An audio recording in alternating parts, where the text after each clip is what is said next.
All right. Well, lots of tech to get to today. Today's topic is SQL Server security, and I am going to mute everybody here. SQL Server security. Before we get started, I do have some news here I'd like to share. So let me share my screen with you guys here. Let's see here. Share. Okay.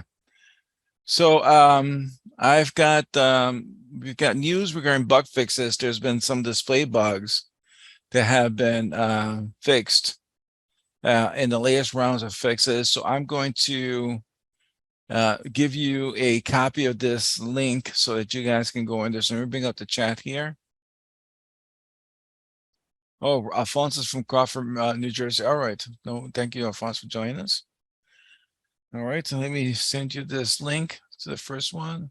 And so please make sure you take a look at that and look at that. The second thing is exciting news out of Access. The Access Modern Web Browser Control has been released to beta versions and early adapters. And so if you're not familiar with this, Microsoft Access has a internet browser control in there. And there's a surprising amount of people who use that browser control in their solutions. And but it's been using an old Internet Explorer until now. And so what the Access team did is they used the Chromium engine, which is the same engine used by Internet Explorer, but not by Microsoft Edge, excuse me, same engine. And they have issued an update. Now, I will be the first one to tell you, do not try this in production versions, right? But they are looking for feedback. So if you are be so kind to test this web browser control for Access, that'd be great. So let me send you this link here for the web browser control to the chat. Let me know if you guys have seen it in the chat. Sometimes I have issues with the chat. And take a look at those 2 pages. That's some interesting developments there. Let's go ahead and stop sharing and share my presentation. Let me get that queued up. So tonight's topic is the last chapter in the Access with SQL Server Academy. You know, we started this journey last year at the beginning of our season, which is, I believe, starts in September. And we concluded it tonight. So this has been quite the journey. So let me just go ahead and share my screen again. So we'll be starting a whole new range of topics here next month. And our season ends in May, because I usually take June, July, and August off. So let me get the list of participants here. We've got 15 people here today. Great. Can you let me know if you see? Okay, thank you, George. Thank you for letting me know that you got the links. All right. So look, I did a little poll on LinkedIn. If you're not a member, please consider joining our LinkedIn group. Just do a search on Microsoft Access with SQL Server. I did a little poll there this week on what SQL Server security model is your more secure, right? Is it Active Directory, users, and groups? Is a SQL Server login? Now, to understand, you need to know what these are, right? So Active Directory, users, and groups, what it is if you're a client or if you work at a large firm, most likely there is a network where you've got a domain controller, right? And you come into work and you log into your PC, work PC with a password and username. Well, all that is driven what's called by Active Directory, Microsoft Active Directory. And in that directory is where IT add users to the directory and then assign roles to them, users, right? Roles. So for example, if you are an accountant, you're probably going to be placed in an accounting group. If you're in manufacturing, to be a manufacturing group. And usually they tie those groups to privileges, right? So if I'm a member of the accounting Active Directory, I might see folders on the network that are related to accounting. And I might not see much in terms of manufacturing folders because I'm not manufacturing. Why would I need direct access to all those folders manufacturing and vice versa, right? So if I'm in the quality organization, I see folders for quality. At the same token, they use this Active Directory for application security. So if I'm in accounting, I might have access to QuickBooks or another accounting enterprise software. And if I'm manufacturing, I have access to the ERP, right? And so if you were in IT, you would see these Active Directory groups and users, and it makes it so much easier to administer security in a company, especially when you go beyond 100 users. If you go into the hundreds or thousands of users, you really need to leverage Active Directory in order to make it easier to administer, right? And we'll be talking more about Active Directory here in a second. Then you've got SQL Server logins, right? And so SQL Server logins is what you would use in place of Active Directory.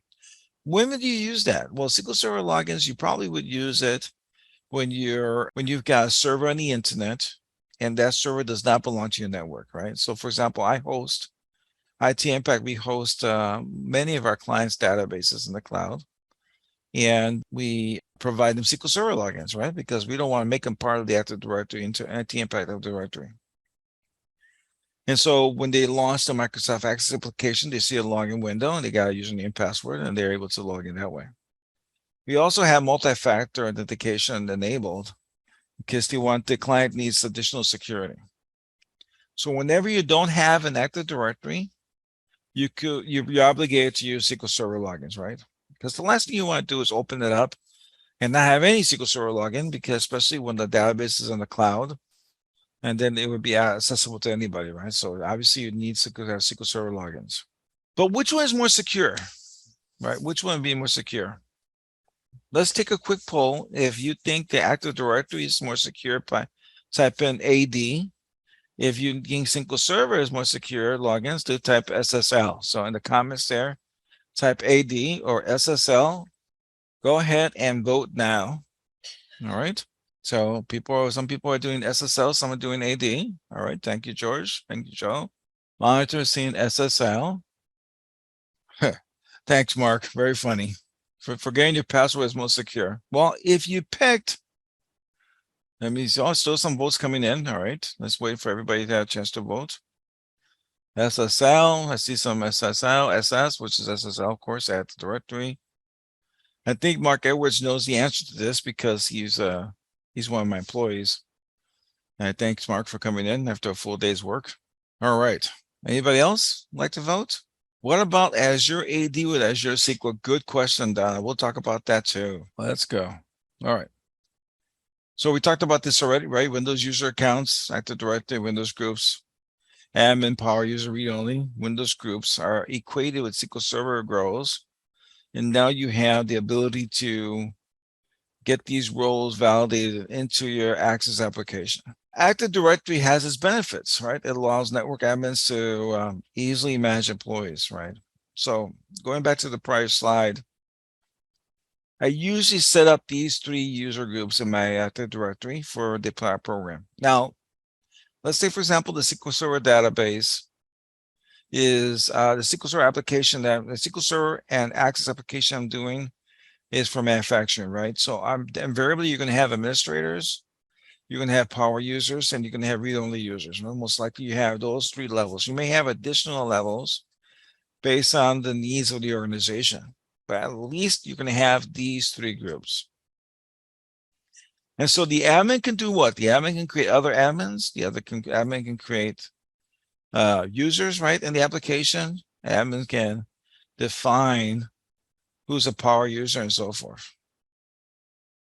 But when you validate that into SQL Server, especially when you have a company of 100 employees, what ends up happening is I tell the ITM administrator, I said, look, you don't have to worry about going into SQL Server, configuring security. All you need to do is you need to go in there and assign a user to an Active Directory group, right? So if you have a new hire and the hire is going to be an admin, then you would put them in the admin group for the application.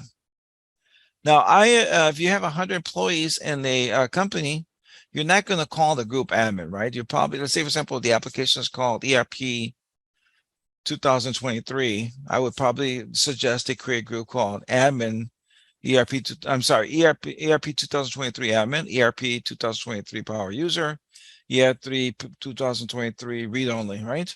No spaces. So I would suggest that to IT. IT, of course, can do whatever they want, but usually they pick my suggestions and run with it. So when you hire a user, right, a new person to use your Access application, it's a no-brainer for IT, right? So they say, oh, okay, I got to put this user in this group and I'm done. What does that do? Once you place the user in the correct Active Directory group, now they'll be able to launch the Access application front end. The Access application front end will recognize them and provide them the feature set that they're entitled to, allow them to edit data where they're entitled to, allow them to run store procedures they're entitled to. There's a cascade of things that allows them to do by simply placing them in the admin group, right? Because you really don't want IT into your database internals if you can avoid it, right? A lot of IT departments don't have SQL Server experts on staff. That's probably why they hired us, right? Because they don't have it. And so we try to make their lives easier because we want them on our side. Why we want to win over that organization to our side. And we'll be seeing Windows Group into SQL Server roles here shortly about that. All right. And then another advantage of Active Directory is if you fire an employee or the employee quits or resigns or you lay them off, IT will disable their Active Directory account and now they have no longer access to the application. Now, some companies, not all of them, but some companies allow their users to work from home and run the Access application on their home PC. They have the application run their home PC. They have VPN installed. They open the VPN, they log into their corporate network, they launch the front end on their home PC. Now they're off to the races and using the application. So when that user is laid off, fired, or resigns, when you take them out of the Active Directory, they're no longer able to log into VPN number one. That's the first stop. But even if they do get beyond the VPN, for whatever reason, they're able to log into the network. If you have them out of the Active Directory groups to disable their account, they're not going to be able to run the application. A lot of companies, however, have laptops, right? They assign to employees. So they take these laptops with them, and the laptops then become bricks when the user is no longer an active user, and they return the laptop back to them. But here's the problem with Active Directory security. So if you answered the Active Directory SQL Server security was more secure, you're correct. Why? Because once you grant people access to the data on the server through Active Directory, they can easily launch Microsoft Excel and tap into that data through Microsoft Excel. Stop me if you heard this one before. A user uses Excel. They download hundreds of thousands of records of confidential information into their corporate laptop. They were talking about social security numbers, home address, right? They then lose a laptop in public. And now there's this big brouhaha because that data is out in the wild. By having Active Directory security, please keep in mind that if data security is the most top of mind, you may want to rethink it when it comes to Excel. So in that case, I told the organization, we can use Active Directory security, and they love that when I say that. But then you have to show them this use case where people can then download the data to Excel. And there's nothing Access can do about it, right? Because Excel is very easy to configure to enter the server name, and you launch an Excel query, it queries the database, and inserts it into your spreadsheet. So if security is the top of mind, you may want to reconsider using Active Directory versus SQL Server security. Now, the benefits of SQL Server security is everything is managed in SQL Server. This is the model we use when you host your data with us at IT Impact. We don't need IT as much, right, to manage. And we can use DDL commands to add users, assign to roles. What is DDL? DDL is data definition language, right? So I don't know if you remember, but during this course, I told you that you can use T-SQL to do anything you can with the graphical interface, right? I can use T-SQL to add indexes. I can use T-SQL to create tables. I can use T-SQL to add users. And I can use T-SQL to provide access rights to tables and store procedures and so forth. It's a huge benefit because then you can create applications and access that add users. And in fact, That's what happens when we host our customers' data, right? So a company hires us. We have a customer. They have 34 franchises around the US. Every franchise has multiple logins. They don't call us when they hire a new franchise employee. What happens is there is a franchise admin at each location. They go into the Access application and they're able to add that user, provide them with a username and password. And the way they do that is they use a form that we created for them in Access. And that form in turn uses code and DDL commands to add the user to the SQL Server database. So it allows them to be self-service, right? All right, Donna was saying you can also use PowerAutomate and PowerAutomate Desktop. I need a little more context for Donna. What do you mean by you can also use for PowerAutomate for security? You may need to give me some more context there. If you want to unmute yourself and tell me what you're thinking about that. All right, well, we wait for Donna to reply back. Let's go keep going. One drawback to SQL Security course is users must log in via your applications versus any other media. So with your go ahead, Donna. Sorry, I had it on my phone and I couldn't find the button. Anyway, yeah, with PowerAutomate and or PowerAutomate Desktop, there's connectors. So with PowerAutomate, you could like call a PowerAutomate script. You can actually even have something else, like use one of like create a Power App or something, and you can even have that app outside of your Access application, and then anyone anywhere can just go ahead and add or modify users that way. And you can even add it to your onboarding and offboarding that way. Oh, very good. So it does help you automate the administration of your application and your platform. Yeah, and even you can even actually with the right connectors, and of course, because Microsoft always wants money, if you have the higher end advanced premium connectors, you can actually also connect to your file system. So you can actually use a connector to connect directly to your on-prem AD if you wanted to. Yeah. Somebody has raised their hand. That's me. At the risk of sidetracking the whole thing, Donnie, you mentioned using a Power App to configure users. Yep. So your Power App can call, you can connect to SQL Server. There's SQL Server connectors. So you can. Oh yeah, I do that. That's why I'm wondering. But you can configure users in AD. Yes, you can. Through the PowerApps interface. Yep. All right. Very nice. Always great when we have users come together in these meetings, help each other out. So security in my proposal is this important section, right? So every time I have a new customer that wants me to work on their database, I always bring up security, right? There's several things that we want to do in terms of security. You got to watch out for fake login pages, right? Employees can easily hijack the. I remember these days when there's a large data breach, it's like almost like a common occurrence nowadays, right? I mean, I have credit card monitoring on my accounts, and all my credit reports are locked, right? I took the time to lock my Microsoft, my spouse's credit reports, my credit reports. I pay a monthly fee for that. So even if my data is breached, there's no way nobody's going to go out and open the credit card on my name. But back in the day, there was a huge data breach at Target, and it was because somebody actually went through the vent at their data center and installed malware, right? So not everything is done that way. This is a nice little video that I've used in the past to discuss viruses and all that. Let me see if I can go back here and start this. I'm gonna play this and talk to you guys about a little bit about some experiences I have. Now, throughout this course, SQL Server Academy, I've been relentless in mentioning how it's important that you educate your customers on how access security is the worst kind of security, especially when you have confidential data like social security numbers, home addresses, right? It's really not a secure medium. So I always make a point to write my customer and says, hey, this is not stored in a secure manner, and you need to secure it by hosting a SQL Server.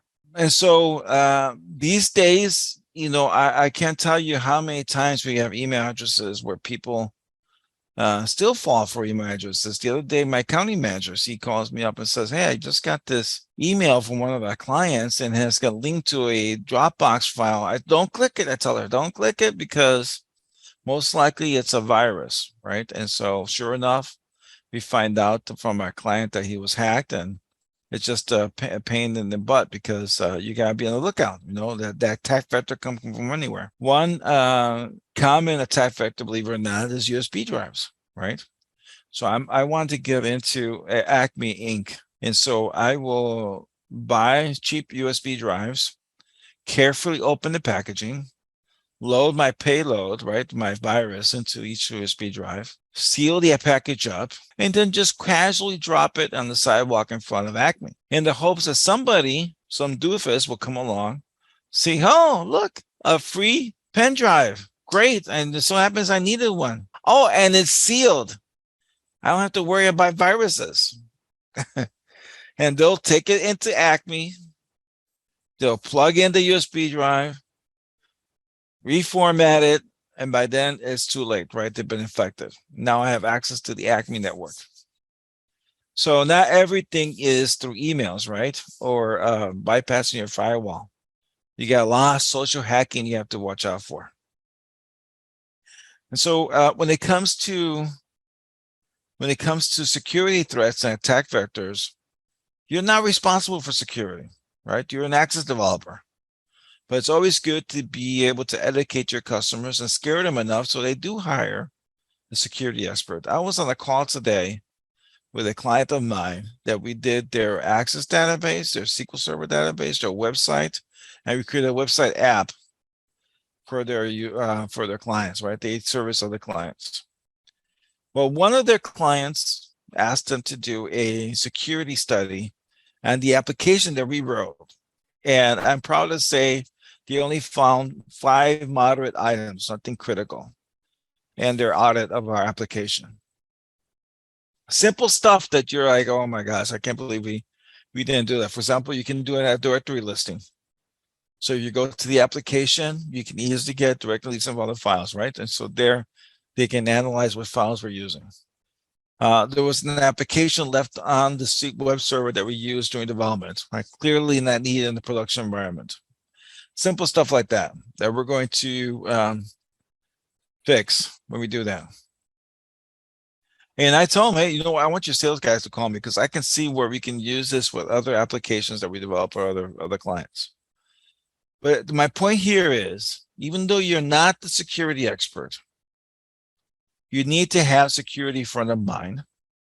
And you need to educate your customers because a lot of times when you're dealing with small businesses, you're the only IT, you're it, right? You're the only guy they ever see when it comes to IT. And so it's really sad when I walk into some of these small businesses, small mom and pop shops, and all they have for security is the router that they get from Comcast. And so I asked them, do you have a firewall? Oh, yeah, I got the firewall that came with Comcast. I immediately let them know, look, that's not good enough. Those black boxes, there's hundreds of thousands of them in production and out in the wild. Their vulnerabilities are well known. Hackers can easily put you in jeopardy. You're in your network in jeopardy. So I always encourage them to get a professional firewall. What size? I usually, Don wants to know what size. I deal with $2 million in sales all the way up to 500 million and above. But most of my customers don't have, if they have an IT department, they have 1 or 2 people, right? They don't have programmers on staff.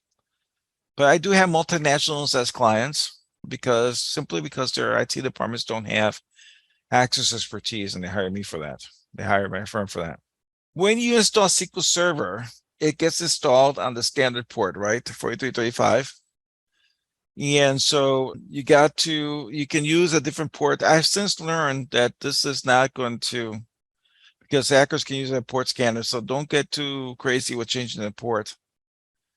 But there is a browser service that gets installed on your client's network that allows the PCs to easily find the database, the SQL Server database. You can disable the browser service so it give it and assign a fixed IP address to your server. So now it just makes it harder for a hacker that breaches the network to find it. Force encryption between the server and the client. When you do install a local SQL Server, standard edition or enterprise and so forth, you want to enforce the encryption between the server and Microsoft Access. And if you have the standard edition or enterprise edition SQL Server, you can encrypt your SQL Server files. It's called TDE. So that if somebody were to retrieve those files off that database, they're encrypted and they wouldn't be able to mount them somewhere else. This is a policy that we enable where once they log in three tries, they can't log in anymore for 15 minutes, right? So we use a Windows policy for that. Me showing you this is beyond the scope of this seminar, but I did want to mention this. All right. This is an interesting technique. I don't personally use this technique anymore, the base 64 technique. I'm going to give you this URL. It goes to a website there, and there you can, you'll see Visual Basic source code for base 64 decode. Basically what this is, it creates some functions that hides your password and your VBA code. Let me just paste this here. It's just an interesting technique. I no longer use it, but you may want to consider using that. All right. So your client decides to use SQL Server logins, right? And so, for example, in our case, when we host the data for our clients, we create a username and password that's used by the application. So the application, when it goes to use the IDODB or some other SQL Server command, using a SQL Server login and password that the users do not use.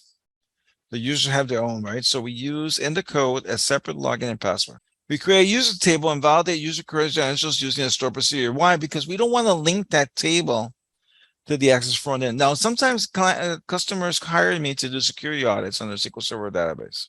And that's one of the first things I do. How fast is it?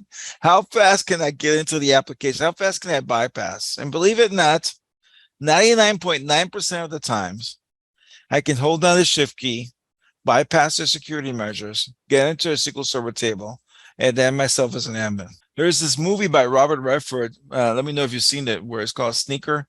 I think it's called SneakerNet or something like that, or he mentions SneakerNet, where he is a leader of a security team that tests bank security. If you haven't seen it, please go see it. It's a great classic. It's right up our field. But you know, they hired me to do the security audit.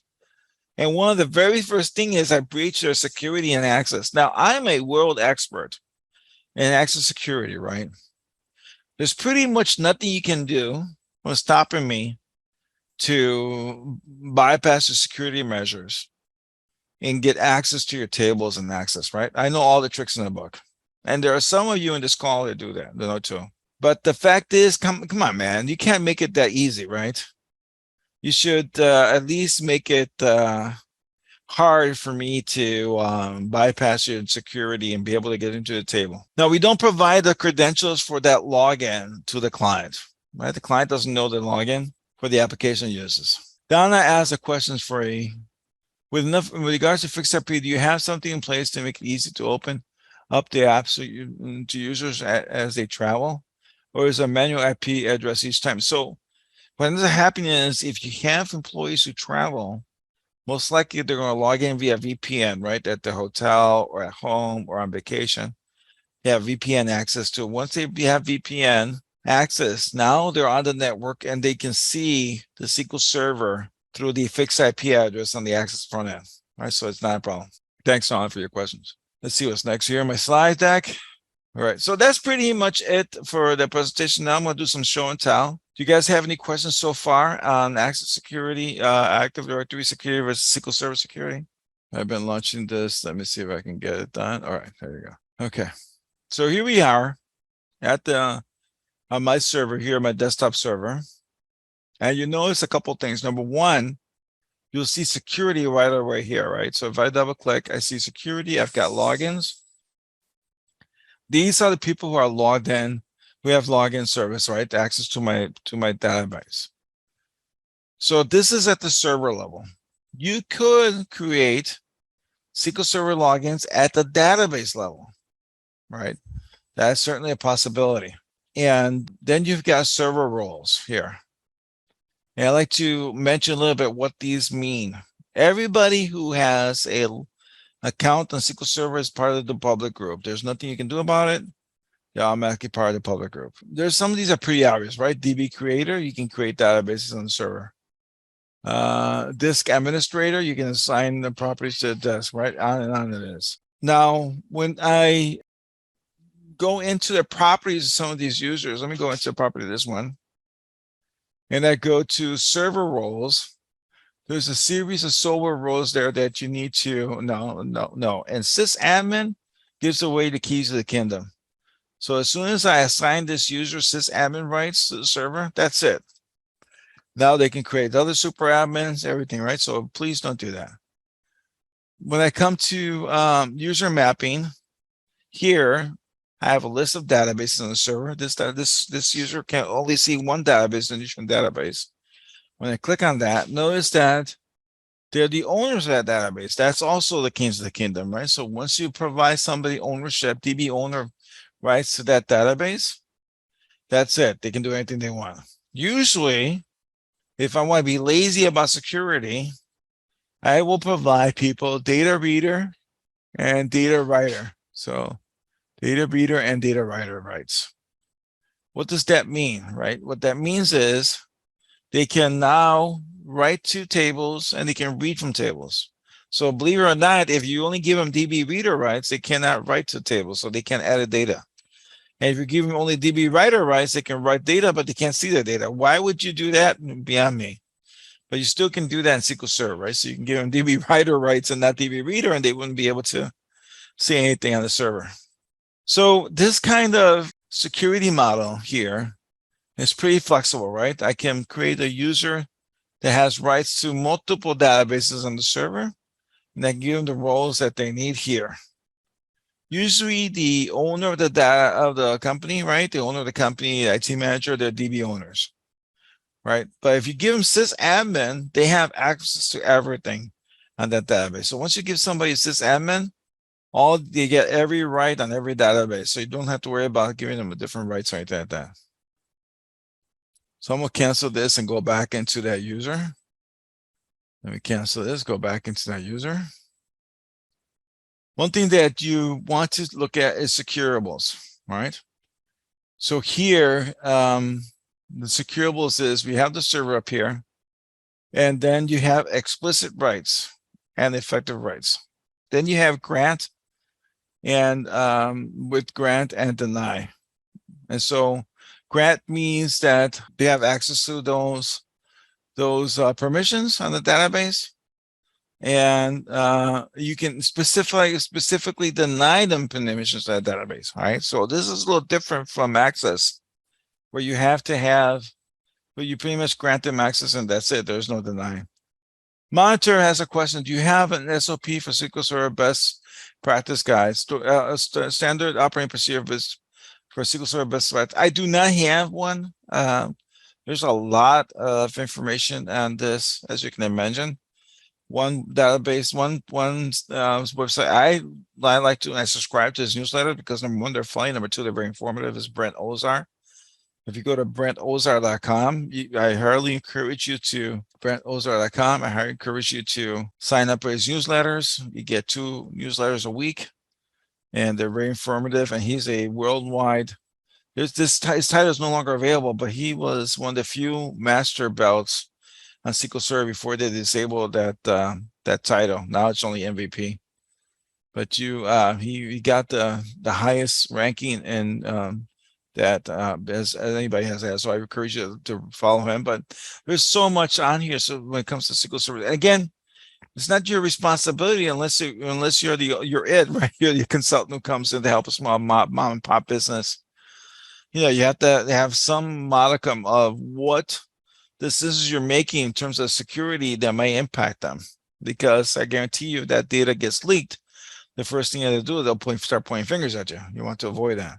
All right, so we talked about server roles. We talked about user mapping, right? So user mapping is what they see in terms of the databases, what permissions. Securables is what they see in terms of permissions themselves. Let's go into now the database themselves. So I'm going to cancel this. Go into the databases, and I'm going to pick this database, and I'm going to security. So like I mentioned, every database has its own security. Now, usually I just add it at the security level of the server, right? The prior group I was at down here. But there are instances where we want to create database users only. And that's where you would do it here, right? So I got this here. I got these users. And notice here, we got Nutrient admin. And we got Nutrient admin without the underscore. And then we got IT engineer, IT impact user, self-admin. So we have multiple roles, right? So for example, here, I'm going to double click on Nutrient admin, and I'm going to look at membership. They're DB owners, right? So that's it. That's the gig is up once you give them DB owners the database. Let's take a look at, IT impact user. Let's look at this one. And let's take a look at membership. You have no own schemas membership. They're DB owner and also part of Nutrient users, right? So in this case, we have a custom group called Nutrient users, and they're part of that group. So if I come in here in groups on roles, I believe I would see that under roles. So let's take a look here. Database diagram roles. Here we go. Database roles. I got database roles. And I got Nutrient user here, right? Nutrient admins.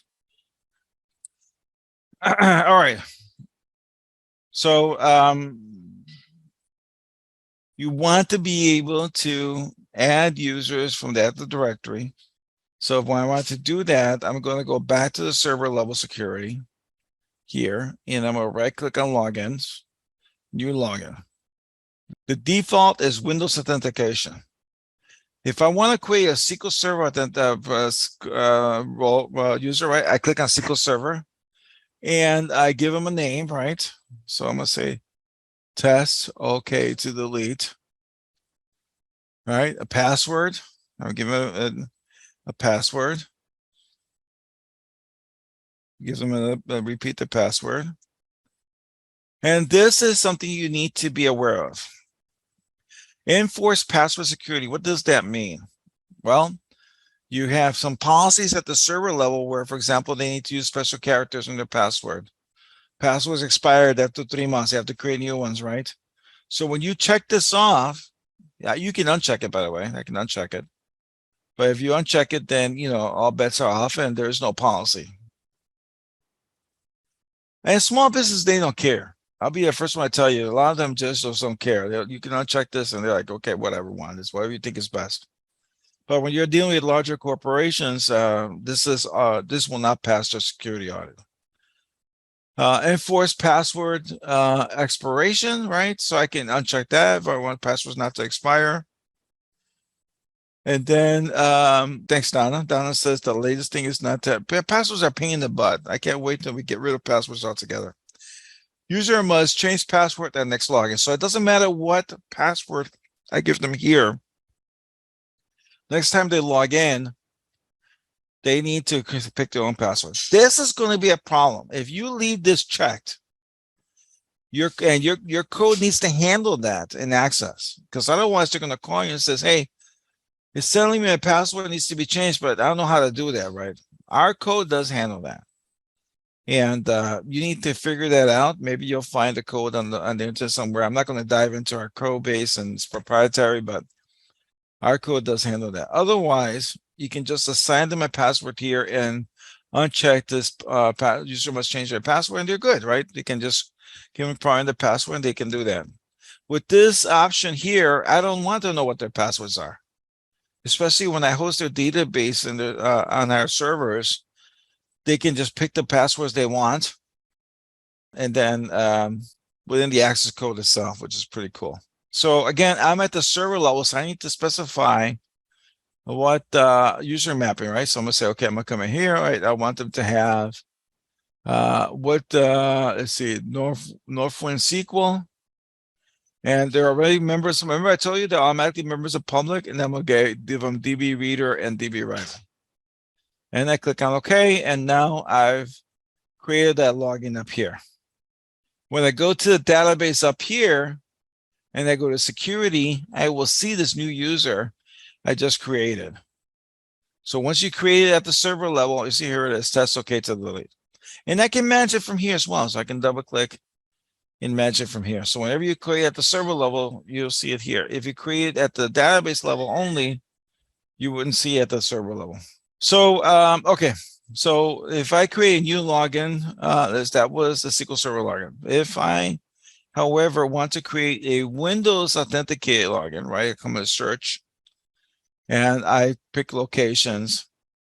And I don't have a domain. This is my private, this is my own computer right here. So I can click on locations, but I can come over to object types and notice that there's groups. So I can actually pick a group of users and provide them access to this database, which is what normally I do, right? When I work on enterprise websites. I have a Active Directory domain security group that's been created. I add them here with that group, and now I assign them DB reader, DB writer. I'm off to the races. So that's how you would do a Windows security, Windows security login credential.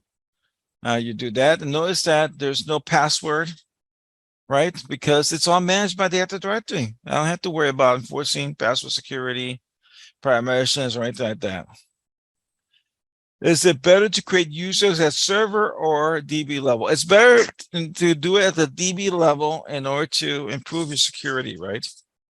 But sometimes when you're dealing with a small enterprise company that have multiple databases, that can be a pain.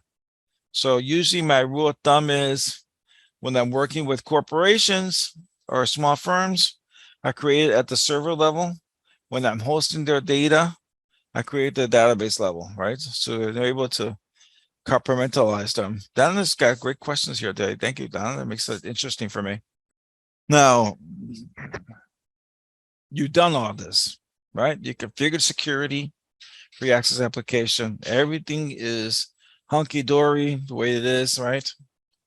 So when somebody goes to log into your Access application, you need to know which directory they're in, right? Because you want to turn buttons on or off on the menu, either make them disabled or make them invisible altogether, right?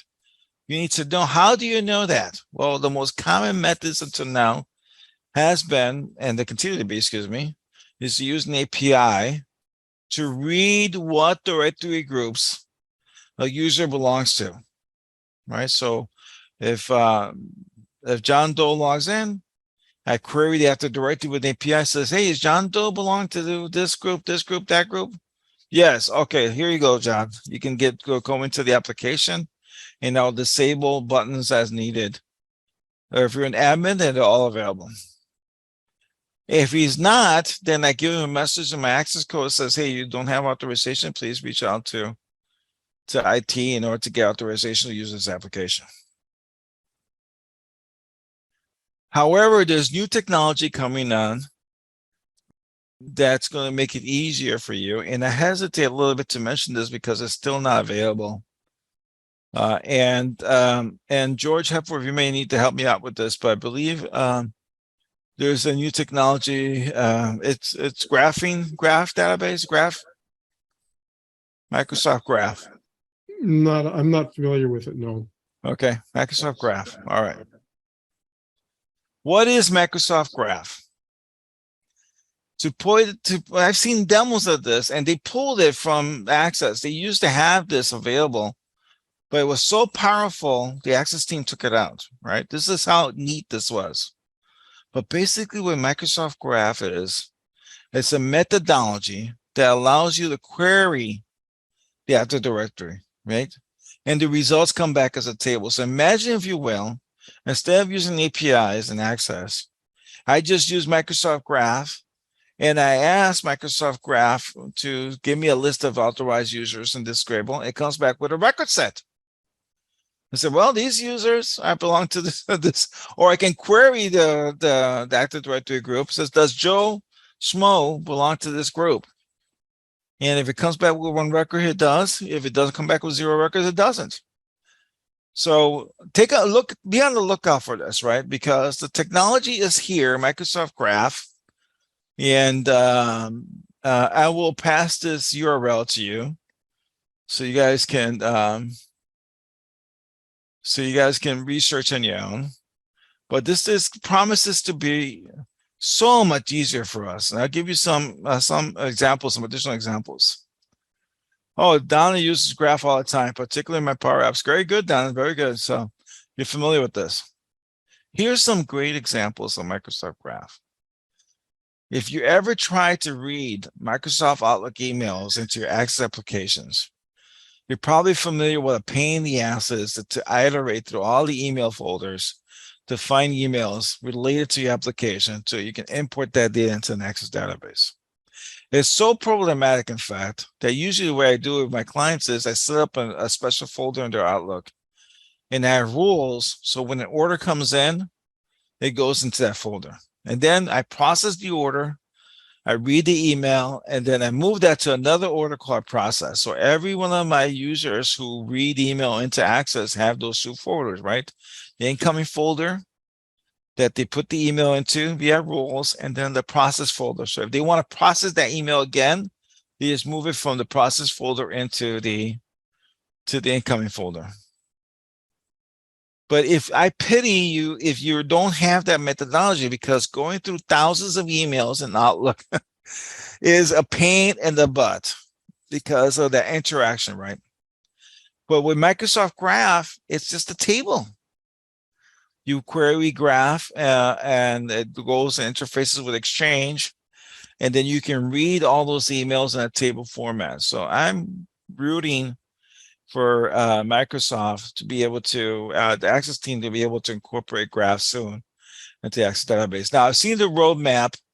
This is very low on the priority, so I don't think that this is going to happen anytime soon, but I'm familiar. I'm privy to what they're working on now, what they plan to work in the near term, and it's not there. I'm not going to say what they're working on now because it's under NDA, and I pretty much appreciate my kids. I don't want to give them up for Microsoft because I let out a state secret. Oh, documents in use. It's cool. All right, Donna, that's good. Why don't you open your microphone, Don? Tell us a little bit more about your experience with Graph. I see Donna moving around here. Okay, look at that. She's annotating. Oh boy. I didn't even ask me if you can write it on my screen. That's a little scary. All right. Can you hear us, Donna? Okay, can you hear me? Yes. Oh my gosh, my phone has been just giving me grief constantly. And yeah, I started annotating on your thing on my phone. I'm like, I don't even know what's going on right now. Anyway, as I get older, my eyesight gets worse, right? So with the Microsoft Graph, I've done a lot of neat things in terms of interacting with the graph through PowerApps because you can use it as a connector. There's actually even a website you can go to and you can run queries against it so you can kind of test it out before you utilize it in an application or where you want to do it. So I don't know, it's great. You can see like for who's connected to whom, what sort of documents, like from SharePoint and that sort of thing. It's just really quite cool. That's good to hear. All right. So I have a question. Yes, sir. Yeah, Don, is that a premium connector? No, but some of the things that you want to do with the graph to make it worthwhile. So for example, if you want, it used to be that it was free to do an HTTP call. So now, for example, I'll add a guest user to an Office 365 environment. And so through my onboarding app, it's a guest user, it goes and it adds them to the Azure AD, it sends out the guest invite to the user, and then it goes and adds them to the appropriate M365 groups or whatever that they've selected. And you do that through an HTTP call. And then, so that has now become, of course, a premium connector. It's the black art of licensing with Microsoft. How much does it cost? Do you know? Because I use a premium connector, it's $10 a month. Yeah, so again, they changed it. So they used to have the P1, the P2. So now they have a per app or like I forget what they call it. I can't even keep up. It's a full user. So you could do it like per app. So that app, and no matter what it's utilizing, would be $5 per user per month. And then of course I'm in Canada, so you multiply that by 1,000 or something. No, I'm just kidding. And then or you could do it per user, and then it's something like $25 or $10 or something. You can just go to the Microsoft website, but it depends on the connectors you actually want to use. So what I do is I actually create a service account for my clients, and then I give the service account that licensing, and then a lot of those flows, and then I run it under that service account. That's what I do too. That's a great technique. Okay. Yeah. Otherwise, small businesses and medium businesses just can't afford that. They just cannot. Can't. No, No. again, yeah, the pricing is $20. It's either $5 per user per app or $20 per month per user. Oh yeah, and then you've got And then 10 users who are using an app. That's a pretty penny, right? So yeah, you have to. There's so much that you can do and so much you can interact with. The trickery and where the consulting comes in is knowing how you can save them money and what you're going to use to overcome the cost of licensing for things. And that's kind of really why, I'm jumping on with Juan and stuff like that. Just to I'm really doing cloud stuff and everything. And I just really want to, I'm used to SQL on-prem, but I'm struggling with SQL Azure and all the idiosyncrasies of what you can't do. Like you go to edit a user or add a login. Of course, you can't do that through SQL Server Management Studio. Then you have to go to Azure and all that. So, yeah. Yeah, you're right. I heard rumors that they're going to stop with the with the servers accounts. I hope they don't, because a lot of these small businesses can't afford to pay $10 per employee. Now, those of you who don't know what a service account is, a lot of our customers, they use Office 365. And so with Office 365, what it is, you can add a user Office 365 and assign them a license to Office 365, assign them a phone number, like we use Office 365 for our phones, right? Everybody gets a phone number here that needs it. But technically, you can create a user and not give them any licensing, except for that pass-through connector and PowerApps and Power BI, whatever that service account. And then my employees, they log in with that service account credentials, and now they can create Power BI and Power Analysis, Power Automate and Power Flows, and do everything they do under that connector. And all the employees can then rotate and use it for their individual projects here internally at IT Impact. We've created several neat things with PowerApps here. Well, maybe I'll show that some other time. Yeah. You do have to pay for that service account though, right? That counts as one user. Well, no, you can add a user, and technically they don't have any software. They're free, right? So you can add a user for free to your Office 365 tenant. But they really much can't do anything, right? Because there's nothing assigned to them. But they can use PowerApps that they have. Well, you assign a Power App and you assign them a Power BI license, right? They assign all those. Assign that connector, and then you share any Power App with the rest of the organization. And now the rest of the organization can use that connector through that Power App. That's the way, I'm assuming that's the way Donna's doing. That's the way we do it here. Correct. Yeah, we're drifting quite a ways away from SQL Server security. Yeah. But I'm sorry. This is a whole topic we can talk about that Access Pacific. When is your meeting later this month, George? The first week of April. We're talking. We'll be talking about the new Northwind 2 showcases, and I'll demonstrate using SQL Server Migration Assistant to upload that to SQL Server. All right. Good. But, so please put the link to your calendar event here when you get a chance in the chat. Joe says, I was going to demonstrate how to upload SQL DB to Azure, but there was an issue. Are you going to reschedule this topic? That's a good one, Joe. I might reschedule that before we finish the year. And we got April and we got May, so I might do that for May. That's a good topic. All right, any other questions before we finalize with some news and announcements? Anybody else has questions regarding this topic? Look, I left out a lot of details. I'm not a big fan of going through lines of code and showing how. I just rather point you in the right direction, give you best practices, and then let you guys roam it from there, right? And you always can reach out to me on LinkedIn, LinkedIn/n/Juan Soto. You can reach me through Twitter at jsoto22. You can join the Access User Group there. And George just posted a link to his topic next month in April. So I encourage you to join Access Pacific for there. Juan, I know you've talked about this before, but I'm just kind of reassembling it in my head. What is your best practice that you do when you log in from your Access application to SQL Server? Do you create a single login screen, and then do you relink so that you have a DNS-less connection to them all, or do you do it once and then distribute that app? So I do it once and distribute the app, right? And then I use a technique developed by Ben Clothier that you can actually initiate a query with the server, SQL Server, and it'll remember that credential and use it. All your links will work, right? And so otherwise, and that way we avoid saving the username and password with every table link. So we have a login firm.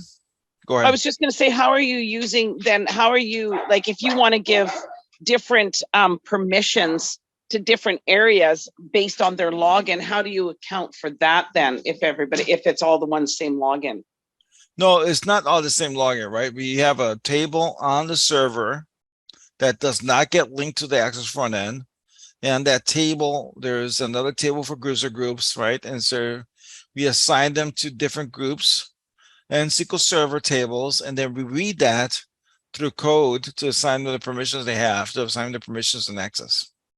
So once they go into a login form, we use the SSMS connections. We don't save the password username with the table link, and we use that technique to query the server. And that keeps the connection open to the server. Now all the subsequent table links that they open are validated through that. Good question. All right, so I have a treat for you guys. Next month, I'm going to give you a preview of our topic. Next month is going to be about sales. Raise your hand if you are an Access consultant and you make your life selling your services to other people. But you're going to love okay, there you see, Linda, very good. You're going to love next month's topic, where we're going to talk about how do you close a deal over the phone in 1 hour? How do you close a $25,000 deal? How do you close a $50,000 deal? All right, I do that all the time.